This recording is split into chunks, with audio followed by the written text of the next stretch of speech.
বিসমিল্লাহির রহমানির রহিম।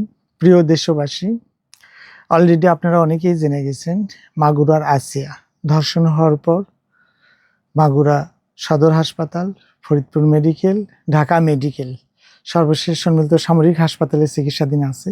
সেখানে তার চিকিৎসার সমস্ত দায়ভার নিচ্ছেন বাংলাদেশের সবচেয়ে বড় রাজনৈতিক দল, বাংলাদেশ জাতীয়তাবাদী দল বিএনপির ভারপ্রাপ্ত চেয়ারম্যান জনাব তারেক রহমান সাহেব।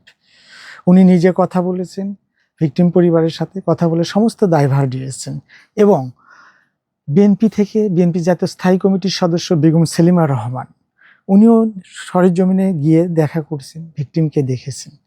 এই যে মানবিক কাজ, সামাজিক কাজ, এই কাজগুলো বরাবরই বিএনপি করে এবং বিএনপির ভারপ্রাপ্ত চেয়ারম্যান সাহেব বরাবরই এসব কাজগুলো করেন। বিগত 16 বছর বিএনপিতে যে গুমকিত পরিবার আছে, প্রত্যেকটি পরিবারকে বিএনপির ভারপ্রাপ্ত চেয়ারম্যান জনাব তারেক রহমান প্রত্যেকটি পরিবারকে সাধ্যমতো সহযোগিতা করেছেন। এছাড়াও মাননীয় ভারপ্রাপ্ত চেয়ারম্যান সারা দেশে যতটুকু খোঁজ পাইছেন অসহায় দুস্থ পরিবারদের, কোথাও গরু বা গাভী, কোথাও সেলাই মেশিন, বিভিন্নভাবে সহযোগিতা করছেন। জনাব তারেক রহমান সাহেব তরুণদের উদ্দীপ্ত করার জন্য দেশব্যাপী খেলাধুলার আয়োজন করছেন। এই যে তার সামাজিক,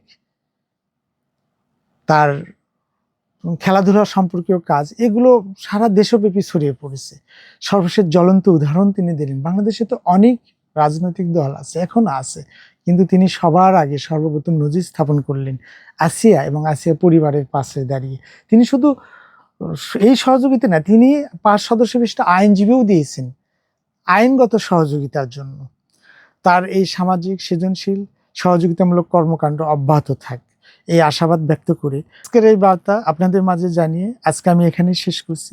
পরবর্তীতে আপনাদের সাথে আবারও দেখা হবে অন্য কোনো টপিকসে, অন্য কোনো ভিডিওতে। সে পর্যন্ত ভালো থাকবেন। সালামু আলাইকুম।